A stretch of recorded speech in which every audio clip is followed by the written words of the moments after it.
কালের চক্রাকার ঘূর্ণিপাকে মগ্ন ক্ষণিকের কোলাহলে দাঁড়িয়ে থাকি আমি। চারপাশে শব্দ, আলো, মানুষ, তবু ভেতরে শুধু অদ্ভুত এক শূন্যতা। সময়ের ঢেউ সবাইকে কোথাও না কোথাও পৌঁছে দেয়, আমাকে শুধু রাখে মাঝপথে, যেখানে আলোও নেই, ছায়াও নেই, শুধু নীরবতা জমে থাকে দীর্ঘশ্বাসের মতো ভারী হয়ে।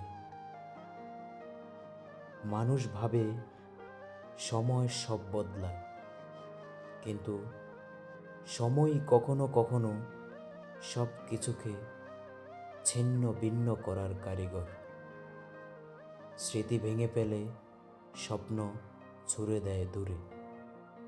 কিছু স্মৃতি জোড়া লাগে না, কিছু দাগ শুকায় না, কিছু ক্ষত সারতে চায় না, কারণ সেগুলো রক্তের নয়, আত্মার ক্ষত। আমি মাঝে মাঝে নিজেকে জিজ্ঞেস করি, এই পথ কি সত্যি আমার? এই পৃথিবী কি আমাকে রাখার জায়গা রেখেছে, নাকি আমি শুধু ভুলবশত কারো গল্প থেকে ছিটকে যাওয়া অপ্রয়োজনীয় একটি বাক্য? রাত যত নামে, আমার ভেতরের নীরবতা ততই বাড়ে। দিন যত আসে, আমি ততটাই শূন্য হয়ে যাই।